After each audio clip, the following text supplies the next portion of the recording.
Back in the hall for the next session, we have a rapid response podcast. So I'll let Harry take over. So Harry, would you please welcome on stage?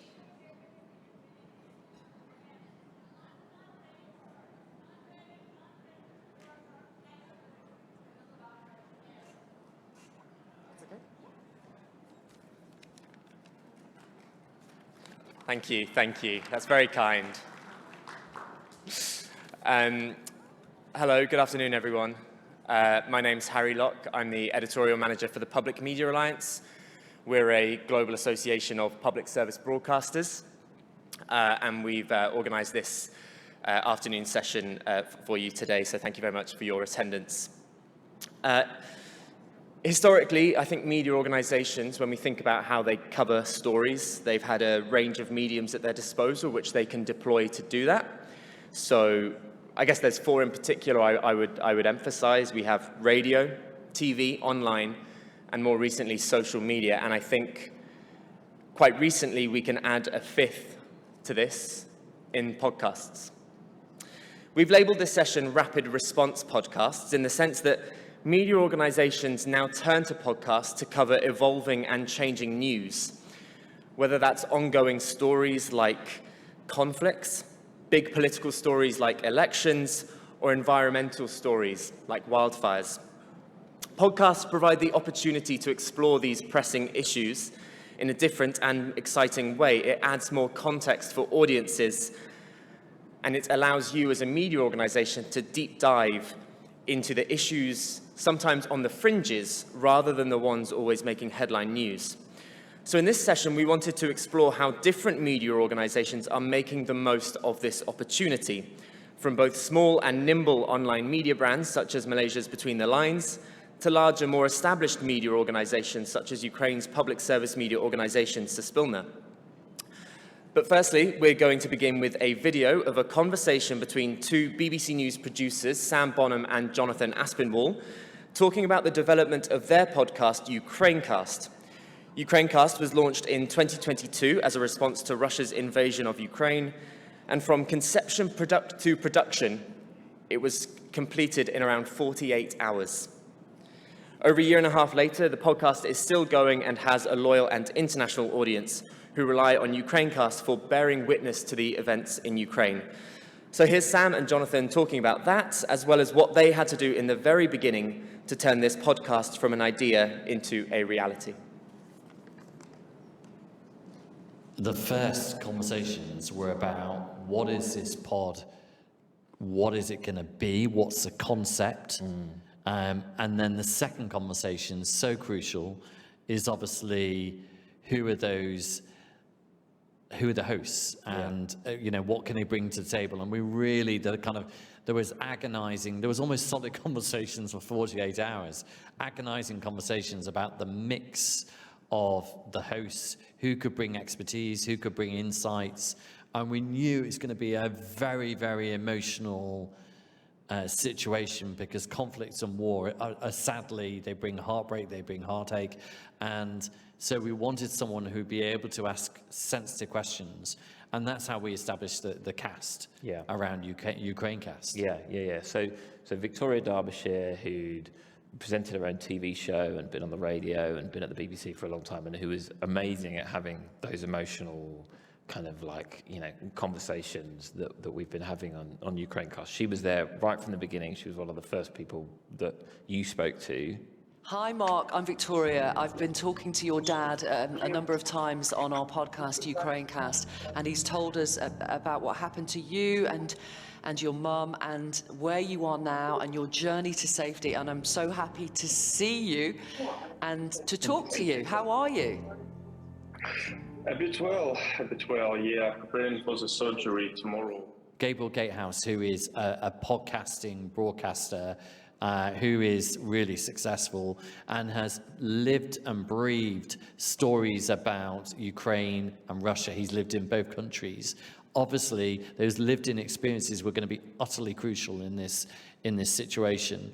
And then, as you say, Vitaly Shvenko, who there was a kind of moment, and it sounds obvious, but there was a moment, hold on a second, we haven't got anyone actually who's from Ukraine in the mix. Yeah. And the kind of, you're absolutely right. One of the most astonishing things about this podcast, and the reason why it has won awards, is because Vitaly, who's quite matter of fact, I think he would say he's very kind of Ukrainian in that kind of very straight, direct way, but he was able to reference real world consequences of this Russian invasion in his own life. As we speak, I understand my mum and her disabled sister, my aunt, have crossed into Poland finally, more than a month, in fact, after leaving their hometown of Zaporizhia in the east. So we sorted the hosts out. We then, straight away, kind of like 48 hours, before the start of the war, we were talking about artwork, and we were talking about creating artwork that, you can see it behind us, right? It includes the Russian flag, it included the Ukrainian flag, lots of sensitivities around that. We obviously As ever with flags, yeah. As ever with using flags, yeah. Yeah. We obviously wanted it to be a kind of a great. We wanted it to look great. We wanted it to fit into our family of podcasts here at BBC News. We were doing that. We were talking about the music. We were talking about some of the production. We've obviously got production at the beginning. And we're kind of doing all of that probably like 2 days before. We also had some production support. The two of us and a few other producers that we needed during that first week. And actually, I think we paused the podcast, another podcast. we always often sit together and talk about promotion and how, actually, a lot of what we do, making podcasts, making news podcasts, is about promotion. Did we put a press release together when we launched Ukrainecast? Not the first day, but pretty quickly. That wasn't right. Pretty quickly, pretty quickly it came about, and because we rolled out on-air trails on the radio. We've done TV ads. We've done press. We obviously promoting it's a big part of it, and also putting stuff in other podcast feeds. So Newscast, Americast, sister products. We've now carried on Ukrainecast for 18 months. We started off daily. We're now at twice a week. And, throughout that time, there's been a lot of conversations about audience fatigue, certainly across the BBC, online and on social media and on the radio. Audiences interested in Ukraine, audience interest has dropped off. But for us, it hasn't. We've managed to keep a really hyper-engaged audience. As you say, we've done well in the UK, but actually, it's done really well all around the world. I feel like the audience for Ukrainecast is more engaged or can be more engaged than the audiences for some of our other podcasts, because it seems to me that the guys that are kind of following this story in Ukraine feel like they need to bear witness to what is happening in the country, need to bear witness to the war, and actually that we're a really good place to do that. I don't know what you... So bearing witness is a really good description. And I always say this is the most committed audience that I've ever come across working in the BBC. The people who we've spoken to who were living in Ukraine at the time the war started, and we spoke to, dozens of people during that time, and then over the past 18 months, we've followed them, and we've kind of come back to them, and we've, they've some of them have left Ukraine, some of them have stayed, some of them have come to the UK, some of them have found jobs, but all of them have been part of the story of the war in Ukraine, and all of them have actually been part of the journey of the podcast. And I think, the listeners, I think, feel a great affinity to these people, these characters. Those personal narratives are crucial to keeping our listeners and to getting people to understand the horrors of a conflict. And I think that's a really important kind of bearing witness. It's a really important element to this podcast. And we're going to keep bearing witness to what's going on in Ukraine. It's difficult to talk about the future of this podcast because obviously we don't really know where the story's going to go. And that's another really key part of this, is following the story and kind of, you know, being on the story and using a lot of the journalists in Ukraine and elsewhere. But I mean, in terms of kind of like what next for Ukrainecast and the future of it, I mean, I just kind of feel like we will be here, and this is almost, and, you know, I think Victoria has said this on air a few times, it's like we will be here for as long as the audience needs us to be here. I think the other element with this is as we look to the future for this podcast, and absolutely we're committed to it, the BBC, you know, the extraordinary strength of a public service broadcaster who will stay with this story whatever happens. I think the other element to this is that we need to think about the fact that the audience, the listening figures do spike when there is a development. So they just recently did with the Wagner Group. Yeah, with the Wagner Group investigations there. Yeah, so there is a spike in the audience figures. I think there's a challenge for how we, because the audience kind of, it plateaus. And I think there is a challenge about how we can, as the BBC, try and think about the narrative storytelling and some of the techniques that we use on some of our narrative podcasts, and to engage an audience so that we maintain interest. The challenge, I suppose, is that you can end up, you know, how do you make different episodes sound different?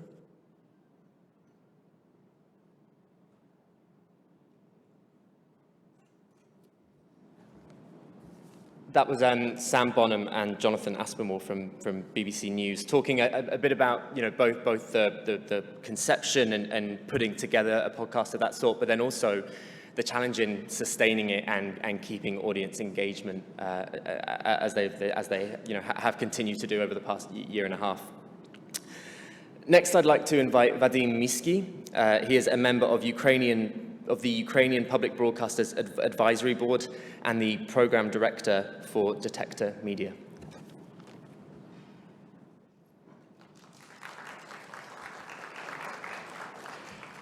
Hi everyone, may I have my presentation please? Thank you. My name is Vadym Myskiy. I work in public broadcasting of Ukraine since 2015. In a supervisory board, it's our highest governing body. Today I will tell you about our experience in rapid response podcast. May have, here is the next slide, okay. So that's the structure of our public broadcaster. It's a classical public broadcaster with radio stations, with TV channels, with some digital assets and regional branches across all Ukraine. Ukraine is a very big country in terms of territory. It's the biggest country of Europe in terms of its territory. And we have 24 regional branches also. Our oldest media asset next year turns 100 years. It's Ukrainian radio.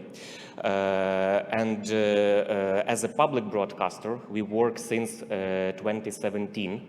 A few years before, we advocated for the reform to separate it from governmental influence, and now we are quite independent in terms of editorial policy, in terms of appointments of top management of company.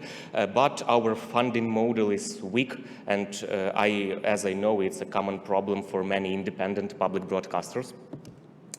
If we are talking about podcasts, first of all, it's worthy to mention that podcast market in Ukraine is only being formed, only starting to develop. And Suspilne started producing podcasts in the middle of 2021. As of now, we have 45 different podcasts of different genres, for different audiences. And every fourth podcast, or 25% of them now dedicated to the war. It's very also different genres and for different audiences. For example, it's news, it's psychology, it's children content, it's some investigations and so on. All downloads, all listenings since the start for these 2 years are 2 million as for now. And a few words about the context we are working in. Russians, you see this picture, it's shelling of the main TV tower by Russians in Kiev.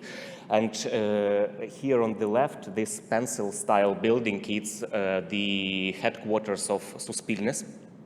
And it's also has been shelled. It used to be our headquarters. We evacuated from there.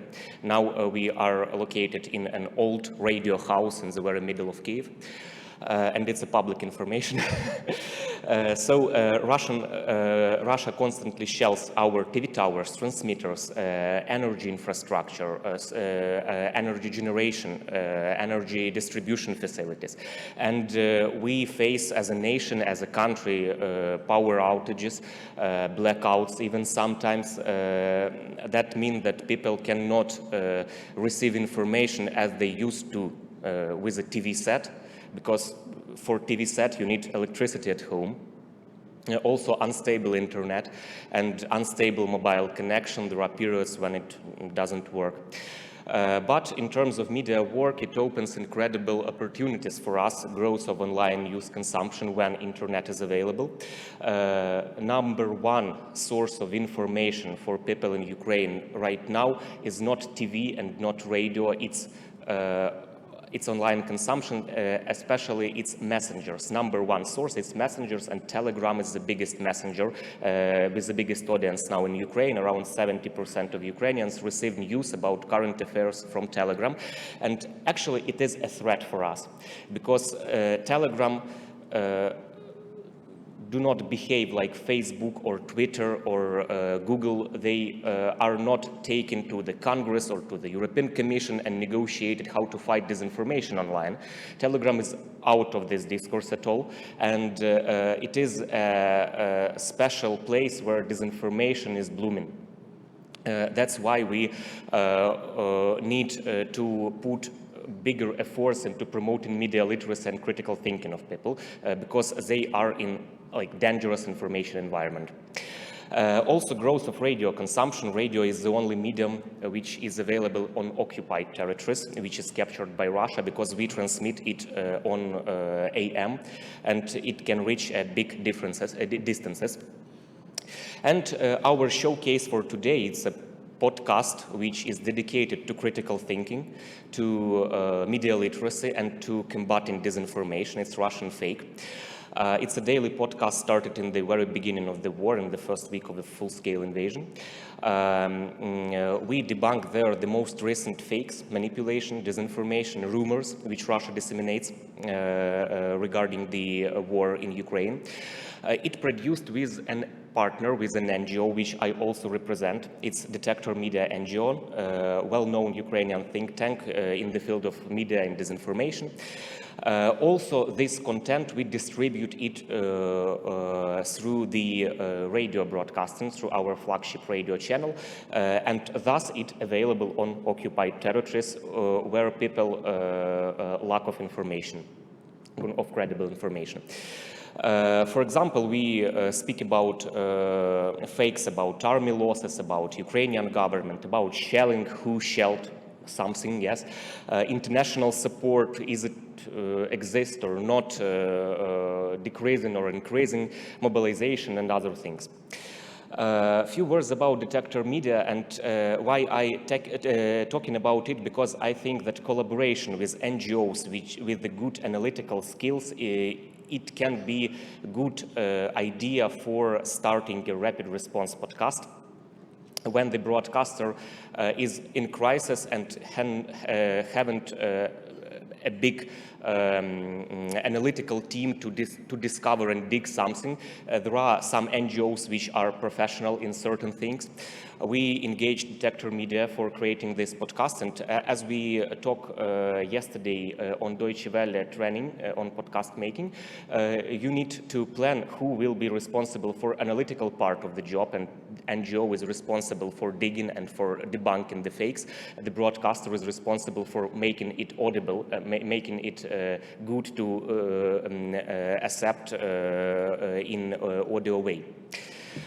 That's few pictures. That's how I prepared around 30% of content from basement in my hometown. because shelling are everywhere and almost every day. Thank you so much. On the right side, this is a map of our frequencies of Ukrainian radio, which helped us to reach millions of people all around the country, which at some point of time cannot listen to podcasts, but only can listen to the radio on the batteries. This podcast became resonant in society, and how we reached it, I also will tell you about that. We involved a lot of famous bloggers and celebrities into promotion, and they became our ambassadors of critical thinking. For example, you see here the Ukrainian famous singer, the Ukrainian famous showman, and famous TV presenter from not public broadcasting, just from private channel, but she also is a wife of the Minister of Defense. And she was our promoter of critical thinking, telling her audience about our podcast. And it was everything for free. We didn't pay to these celebrities anything because they just liked the idea to promote critical thinking. Also, we received a lot of feedback, even written letters, because we transmitted, broadcasted by radio, and also won some internal Ukrainian awards for podcasters. I would like to share one personal story from our listener. It's a common Ukrainian middle-aged woman, librarian, who used to live 8 months in occupation in Kherson region. It's south of the country. She said that from every device, every media device, she could receive only Russian TV channels, Russian radio stations, and they broadcasted, of course, that Russia is winning, Ukraine is losing, and so on. In November last year, we kicked off, our army kicked off Russians from Kherson region in frames of our counteroffensive. And this lady came to the conference and shared her stories that this project for her was actually relief and joy, and everything which Russians told on their media channels, it was debunked in this radio program. It helped her to keep connection with reality, it's her words.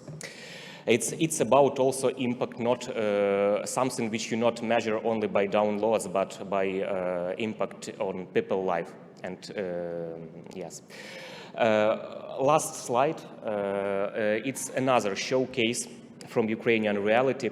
It's children content, stories for children which explain them the new realities of the war.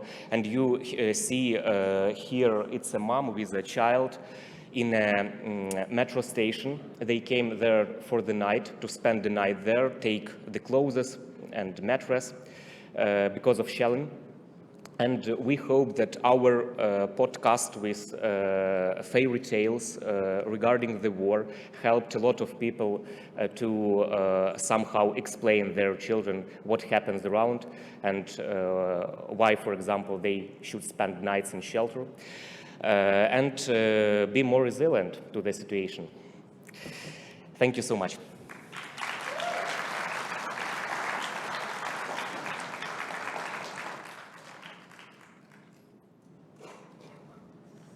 Thank you so much, Vadym. And for the final presentation for this session, I'd like to invite Darshini Kandasamy, who is the CEO of Trident Media and Between the Lines.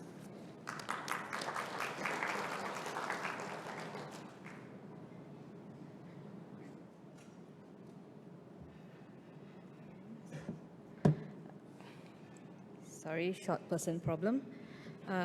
Good evening, everyone. I'm Darshini Kandasamy. I run Trident Media, and I also run Between the Lines. So Between the Lines, I'm here because we produced a limited edition podcast series for the 15th general election, which Malaysia had last year. You can read most about what we are Between the Lines, but just for context in why we produced the podcast, Between the Lines was an email newsletter service in which we contextualize the main news and we summarize it for people. And we also produce deep dive special reports. So the whole aim, Between the Lines was started by myself and several journalists because we realized that the news space was becoming oversaturated. There was a lot of disinformation, and there were a lot of people who just wanted to know what was going on, to understand what was going on, but they just didn't have time to update the news portals and read the news 24 hours a day. So we just felt that there had to be a better way of presenting information to the people in a way that it will be understood. So we started with a subscriber-based email newsletter, and we were constantly, for the 4 years that we operated, looking for new avenues on how we can break the news cycle, new ways in which we can provide context for people.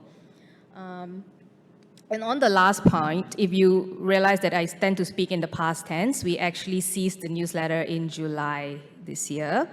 But we're very happy to say that the podcast was able to go on to another news portal.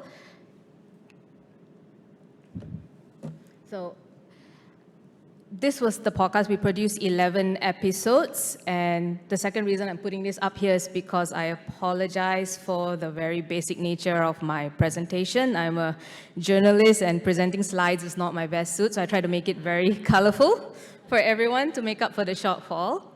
And if you're wondering why an email newsletter producer has any experience or what does she know about podcasts, I'll level with you. I know nothing about podcasts. So this was really very much an experiment for Between the Lines in trying to find new ways to present context to the Malaysian voters and Malaysian readers.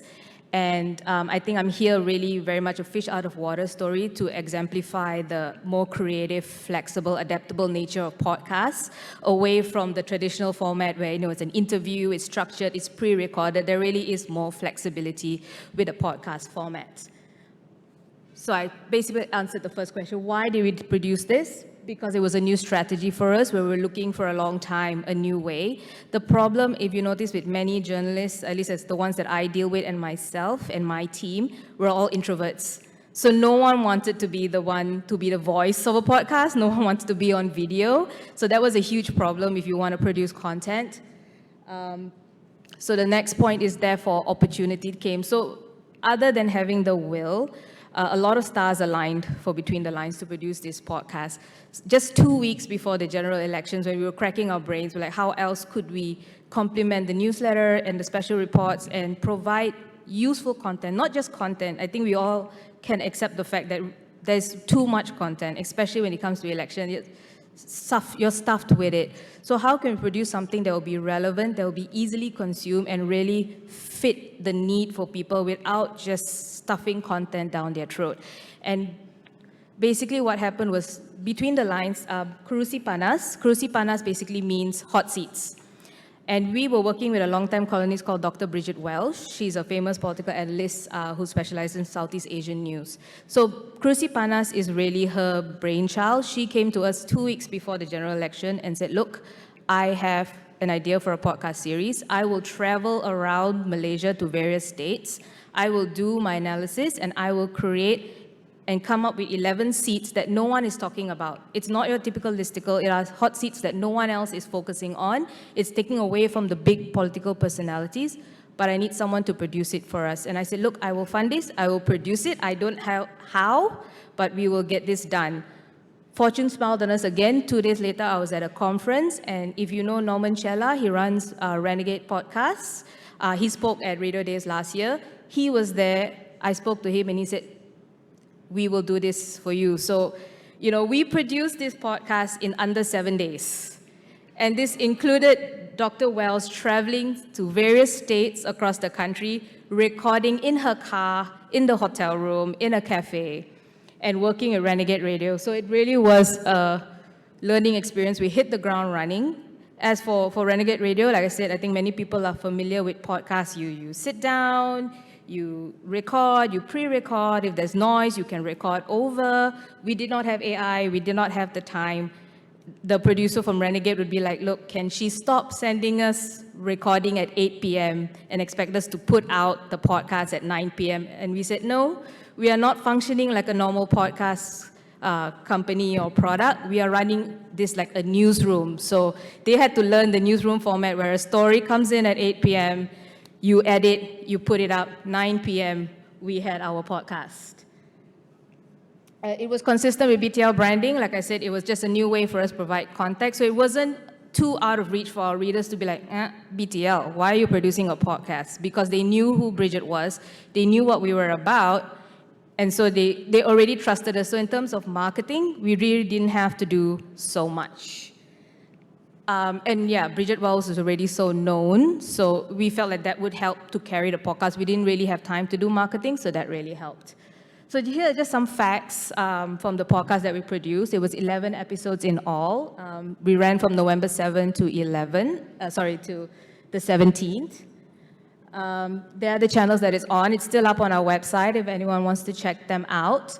Very humble numbers. Of course, we had about 4,200 downloads, and people are still downloading it today. We have managed to reach not just the Malaysian diaspora, we managed to reach listeners in Hong Kong, in India, in Japan, in China. We had over 3,000 unique page views on our website. And yes, we're not a broadcast company, so these are very humble numbers, I know, for a lot of broadcasts. But for us, we were really a bootstrapped, self-funded media company who's never done a podcast before.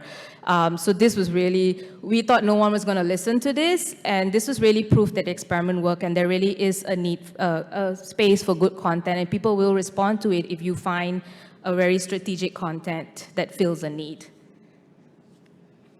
Just very basic, you already hear this. This was the problems we faced. We had 1 week to produce a podcast. There were a lot of tears, a lot of screaming, miscommunication, which no one hears about till now. Technical glitches, like we said, Dr. Welsh was recording in her car, so half the time her audio would come and the noise would be really bad. And I'd have to be the one to call her at 9 o'clock and say, I'm really sorry, Dr. Welsh, but can you record this again? No! All right, go back, producer, sorry, can you find a way to put some music in between or creative editing and work your magic? And Renegade Radio was great. Resource limitation, this was self-funded, and we were very lucky that Renegade Radio believed in the cause that we were doing for Between the Lines, and they gave me a really good rate, which I won't tell you, but it helped, with my pockets.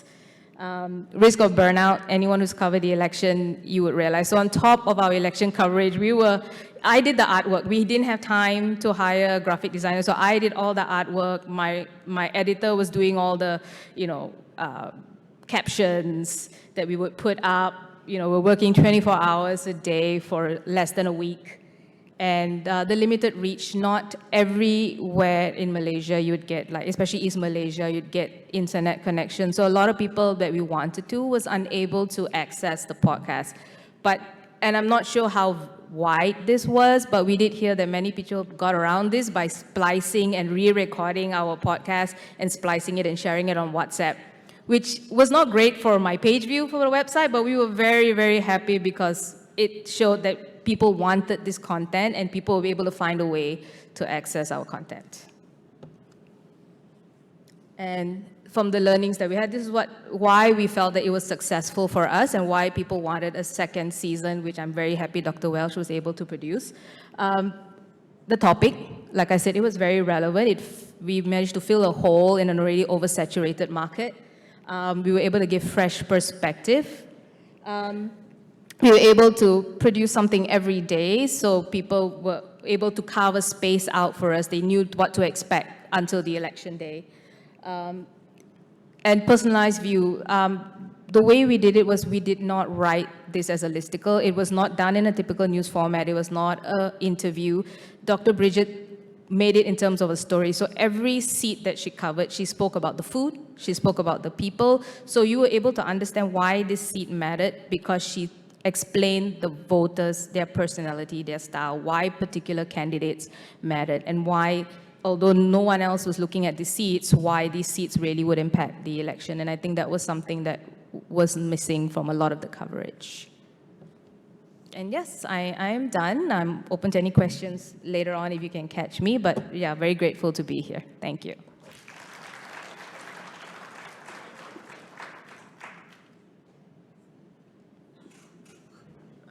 Cool, that's it. Thank you very much for attending, and hopefully that was just sort of a sense of the way that podcasts can be used to supplement and tell stories in different ways for different sort of breaking news stories or political events or just big events. So yeah, thanks again to Darshini and Vadym, and to Sam and Jonathan as well. Thanks.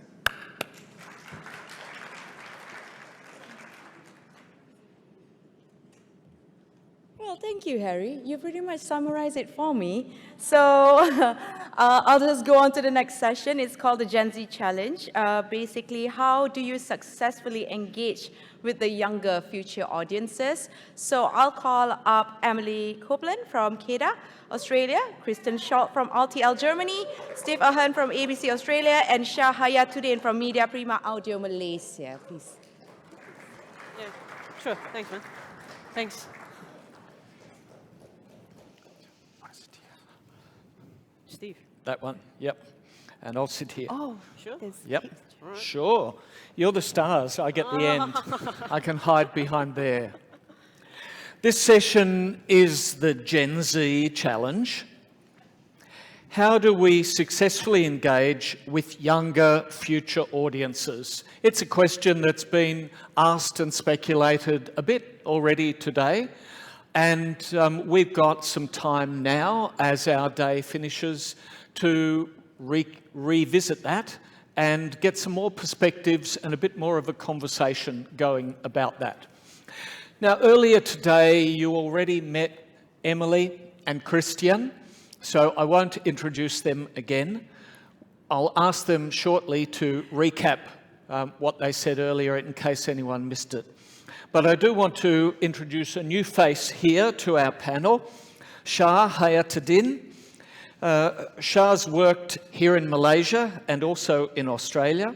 Shah is Deputy Group Network Director at Media Prima. And you've been pushing the boundaries of digital and radio for some time. So after we get a recap from these two, I'll be asking you what your network is doing about Gen Z. But first, Emily, in 2 minutes or less, just recap some of your key points about Gen Z and how you have captured them with CADA. Yeah, great. Thanks, Steve. So CADA is a multi-platform content ecosystem that we built in Australia almost 18 months ago. And the reason that we built it as a multi-platform ecosystem is because what we realised was that Gen Z everything to them is entertainment. So it doesn't really matter what platform it appears on, but what they were really interested in was ensuring that the content was relevant to them and was also showing up in the places where they were already existing and where they were already consuming content.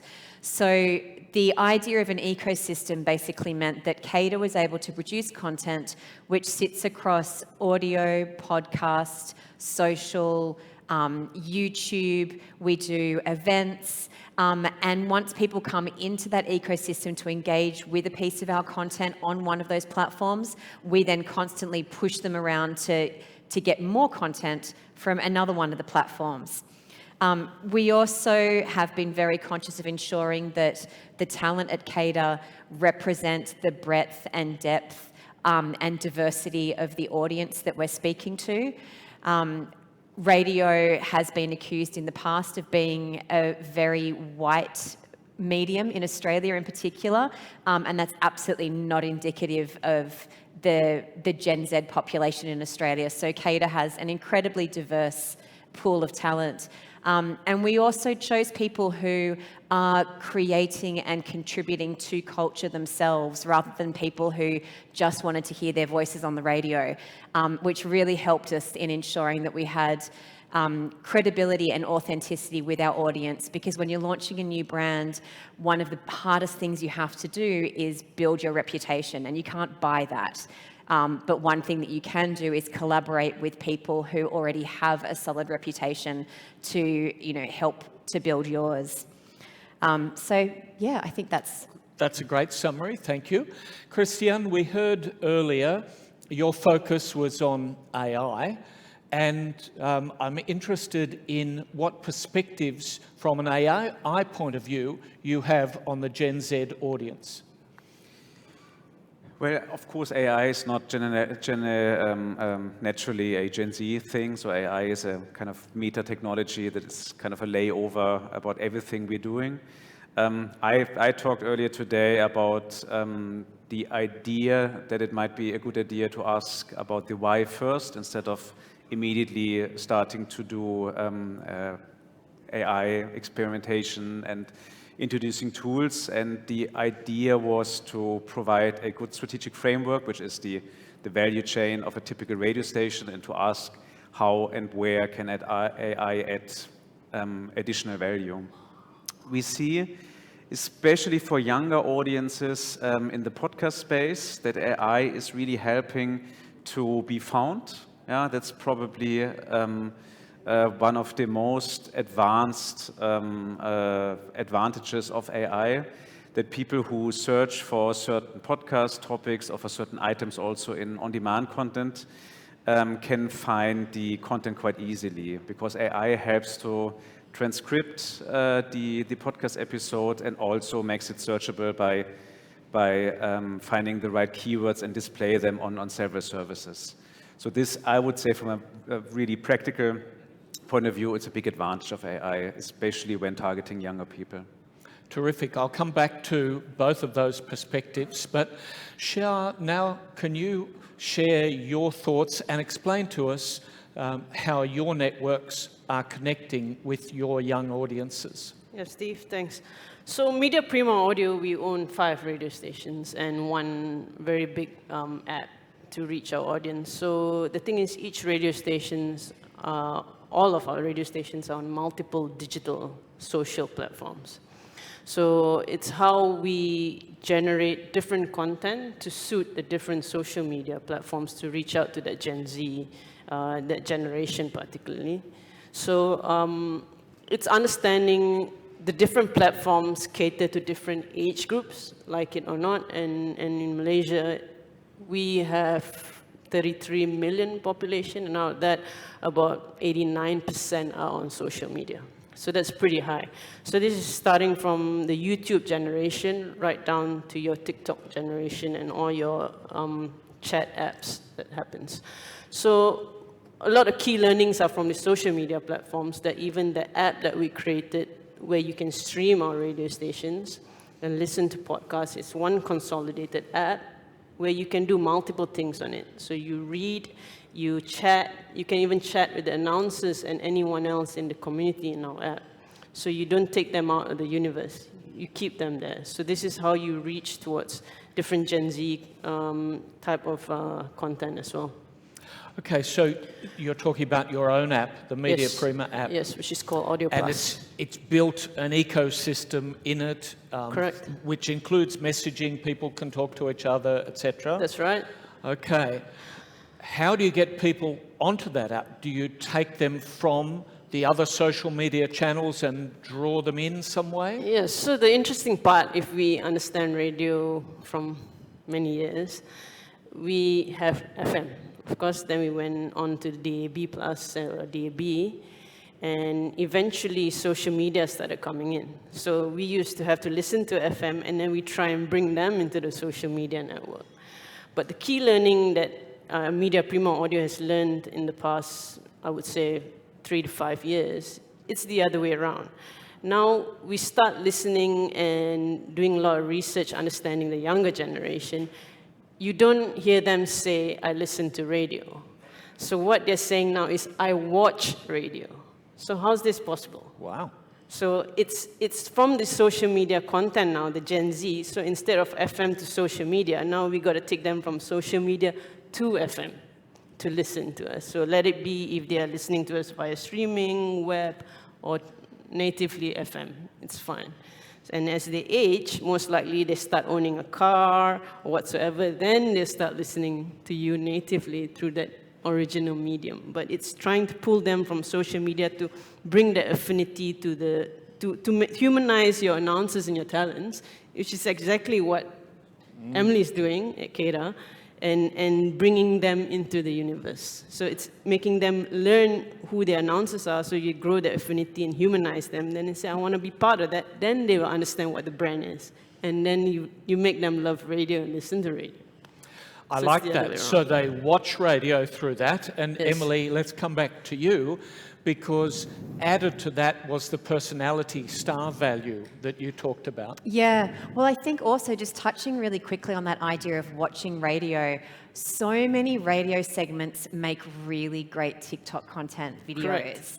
And so, you know, I'm thinking just about something that's coming up in my feed all the time right now, which is girl maths. Is anyone else getting girl maths in their TikTok feed?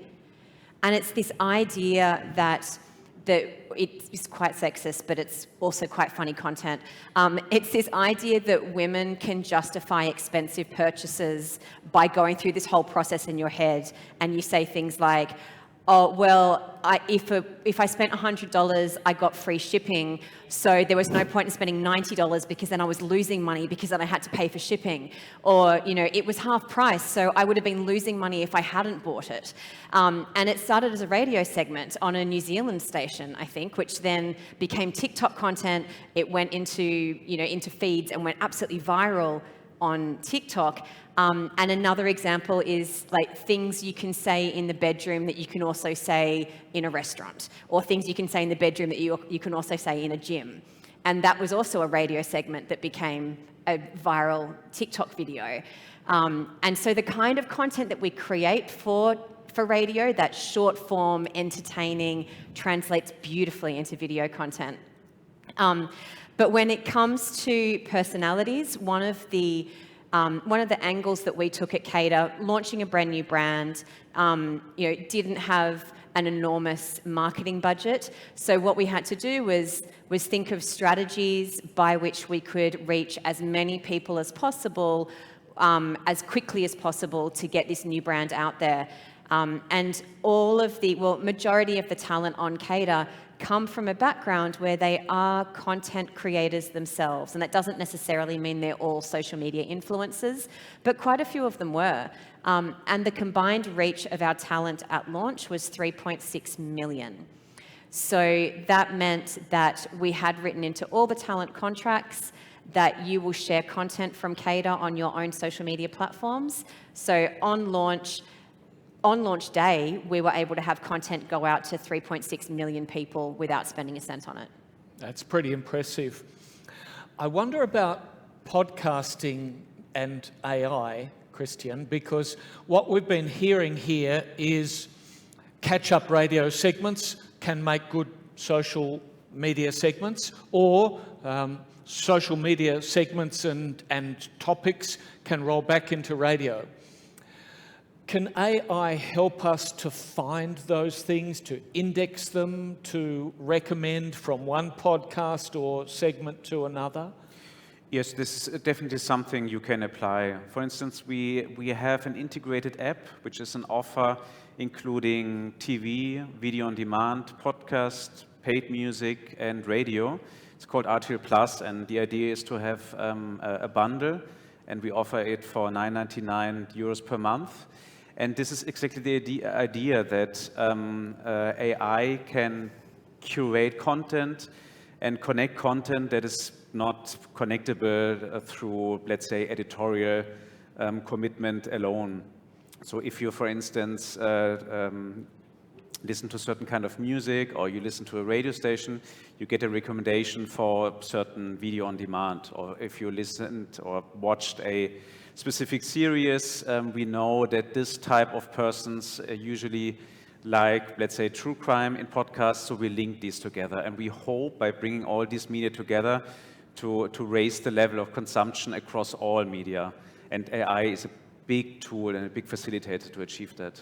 I think this is a really important point and not used well enough by us in our medium yet, which is that there's recommendation engines have been around forever, but when I watch Foxtel or my video platform or listen to a podcast, I'll get a recommendation. You listen to this, you might like this. But I got one the other day. I was watching a video about a boxer who became a priest.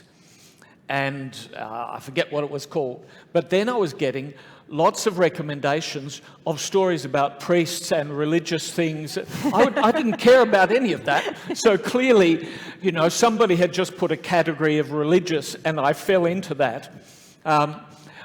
When we're really using AI effectively, if a podcast by one of Emily's influencers talks about fashion, and they're talking about a new red dress, then can AI scan all the words in all the podcasts in my collection and recommend ones that talk specifically about red dresses, not some generic category? Yeah, I mean, this is a really advanced question, and it's maybe becoming now a little bit technical, but this is exactly what you're aiming for, because what you described, the priest and boxer phenomenon, it's just what we call an algorithm similar content. So it sees priest and says, there's another podcast also with the, let's say, name in the title, and usually it's not a really good fit. So we would either go for algorithms that just suggest something that is popular in general, or we would search deeper. And the basis for this is two things. First of all, you have to have consumption data. This is why we have this integrated platform, because we can not only judge audio content based on the title. It's just not deep enough. So we would search for what did similar people listen or watch, and then recommend based on that new audio content. Or we have to dig deeper. And to dig deeper, and that's probably, especially radio, but also podcast, weakness is that we don't have context attached to the audio. So if we listen to a radio station, nobody knows what the radio station actually is offering. We don't know what the DJ is talking about. We often don't know what the song is played. Sometimes we only have this information. And this is really what an AI can leverage, that it either transcribes the audio and then makes it searchable or gives some more context rather than just the title and the name of the station and the music played. And it's also something, apart from AI, that I recommend all the time, that you really have to be careful about accurate metadata, that your radio station, that your web channels, that your podcast are really described in a searchable way and not only displaying the title and maybe author or the generic topic of the podcast or the radio. Yeah, I think that's really important. So what we're using there are a whole lot of tools. One is speech-to-text technology, yes, and the other one is contextual analysis of that speech in text, and then it's linking with the context of the podcast or the segment which you've just listened to. So there's a lot of complexity in that. Exactly, it's very complex, and again, this is the reason why we brought this all together, because you need also a massive amount of data points. You need a lot of content that's always underestimated, because if you have only, let's say, 10 radio stations, it's not enough to really feed an algorithm. You have to have huge amounts of contents to really come up with compelling algorithms. And at the same time, you have also to have significant usage. So if the platform has just a couple of listeners, it's not enough to really build a compelling algorithm.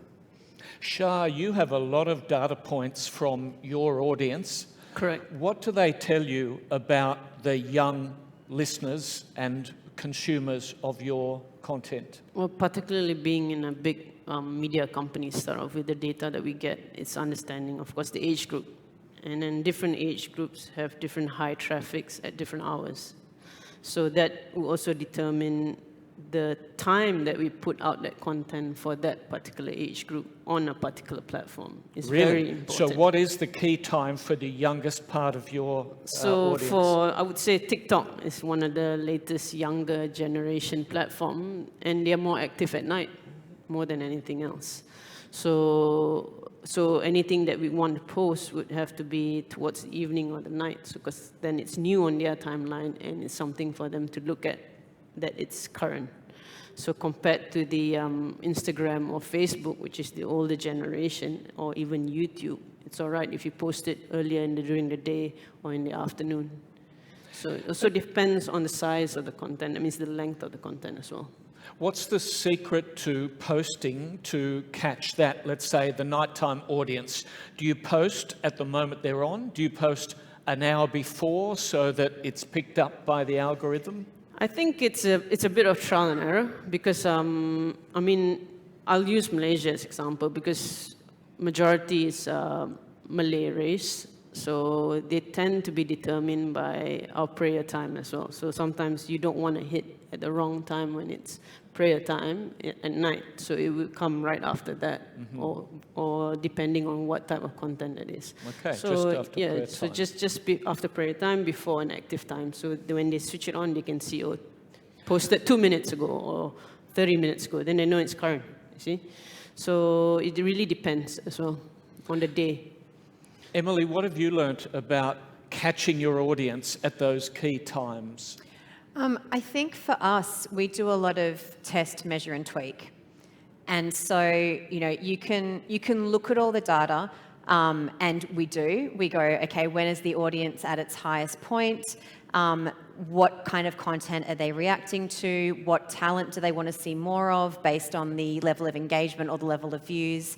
But then at the same time, we're very conscious of not just relying on data, because we've also got these 15 amazing talent who are making content every day, who understand how to engage with their audiences and understand what kind of trends in the editing of videos are working on socials right now.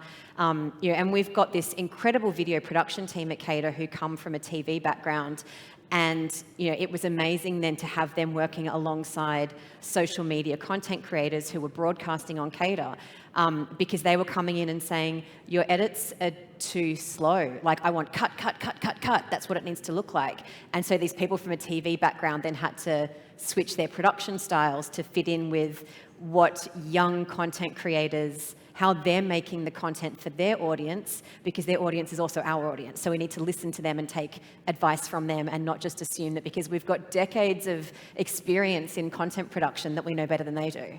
I think this is really important, yeah. And just to add on that, the biggest driver for new audio consumption across our media company is Instagram. So it's the biggest driver, especially links in an Instagram story. So what we do on a large scale is using influencers, talents, personalities to drive trial and usage to our audio offerings by actually doing Instagram stories. That's by far the biggest driver and the biggest, let's say, upper funnel for new audio consumption. And I can just recommend doing it heavily because it really pays off. But to add on to that, Steve and Emily's point, I mean, trial and error is one thing, but there's another thing that all brands will have to battle. It's the native platform's algorithm. So again, when it looks at a talent's posting, they are a person. So all the AI that's pumped behind Facebook or Instagram or TikTok, they read this content and they see, oh, that's a face, that's a person. So it's all right to push that content ahead and make it FYP. But then when a brand starts posting, and you might do a little bit more posting, to the algorithm, it looks as if as spam. And as a brand, you get pushed down compared to a talent. So that's why humanizing the brand and pushing your talents ahead and that affinity brings your brand forward rather than relying just on the brand on posting. So that's why your talents as well has to be very closely associated with the brand. So then it becomes a 360. Oh, I saw the talent, I'll go to the brand, or vice versa. Because the AI behind all social media platforms, it's mind-boggling and it changes all the time. So you do one mistake, your algorithm might change and you might get pushed down. So that's the terrible bit of social media. And so in line with Emily's strategy too. Yeah. Has that happened to Media Prima, to you guys? Of course. It happened to CADA as well. Everyone. It happens to every media company, yeah. Everyone, every brand. So when you have a brand social media handle or you have a person's social media handle, the algorithm reads differently.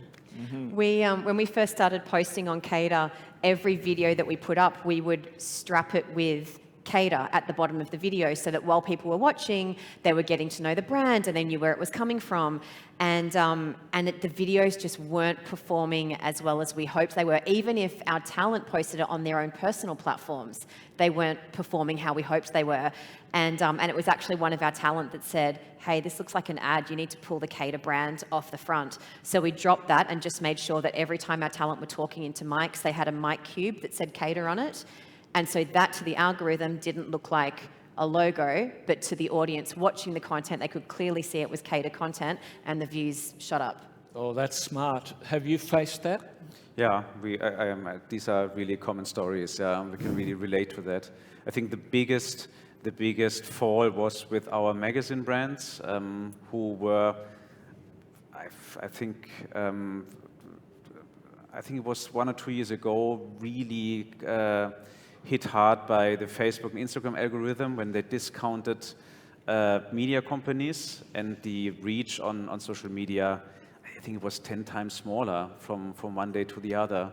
And the big learning from our magazines was that we don't want to experience that again. So this was really a good driver and a good motivation to really strengthen our own platforms and to put everything, every efforts on own platforms, not to be too reliant on the social media companies. Yeah.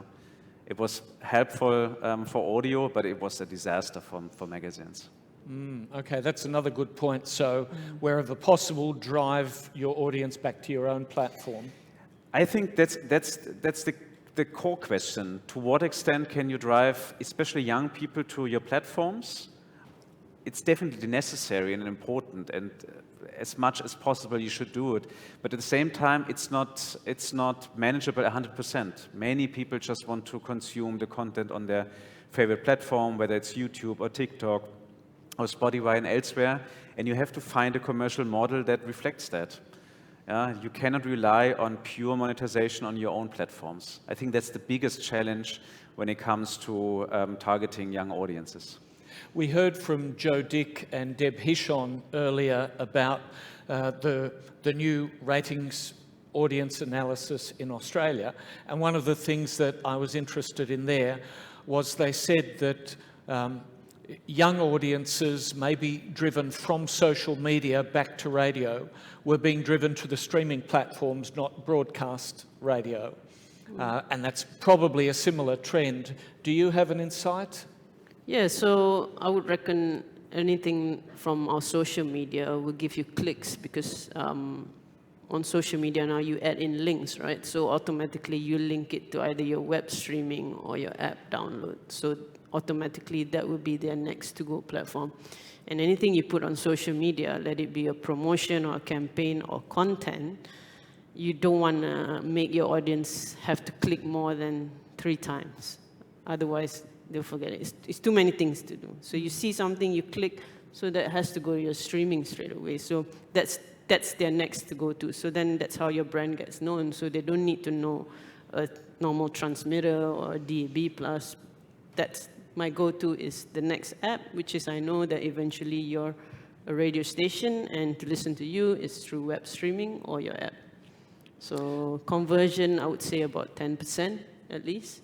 But 10% every month, it will grow eventually. And the Gen Zs are all about sharing content, right? So I saw this, that's a radio station, but I saw this, I'm sharing it with your friend. So that's how it gets passed around, because to them it's about being close to the product or understanding, or they learn something, because that is the Gen Z's mindset. I want something in return, quick, but I also want to learn something and feel appreciated. So that's their psyche these days. So if they have those 3 things in the content that you upload every day or you give them and provide them, then automatically they will share it with their friends. So that's how it works. Well, we all want to learn something. We've been learning a lot from these 3. We've got just a few moments left. So one quick thing you can teach us, one more thing that you can tell us that we can take away. Emily. Oh, gosh, put me on the spot. I know.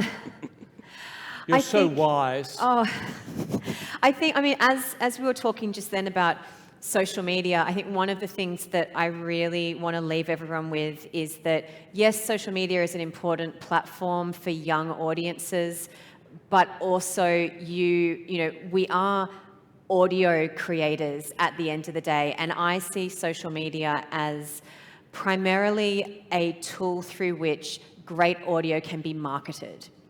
And so think of social media, you don't own those audiences. At any time, Instagram, Facebook, TikTok could shut down and you lose that 500,000 people that you've grown there, you don't own them. But you can be clever about finding ways to monetize them. And it's all about how can you use those platforms to ultimately bring those audiences back into the platforms where you do own the platform and the content. Thank you. That's a great learning. What radio often forgets, if you want to drive usage to your own platforms, you have to offer something very compelling on that platform that is probably not available on other platforms. That's often mixed up. And what we learn from podcasts is that the strongest driver is exclusive content. So I would strongly recommend that all radio stations think about an exclusive content strategy on their own platforms in order to offer something that is unique and recognizable. And we do this with exclusive radio stations just on our own platform. And you have to offer something that is really compelling and not on other platforms. Beautiful. Another great learning. And Shah. I would say how real your talents can be. Because the more real they are, they don't put on that typical radio voice that we used to hear 15, 20 years ago, with that deep voice, I'm listening to Smooth FM or anything like that. So it's talking to your audience one-to-one, as if they're right in front of you. That's what brings your new audience in. Beautiful. Be real. Yeah. Great. Please thank our panel of experts telling you about Gen Z. Thanks, Emily. Thanks, Shah. Thanks, Christian. Thank you to you too, Steve. Right.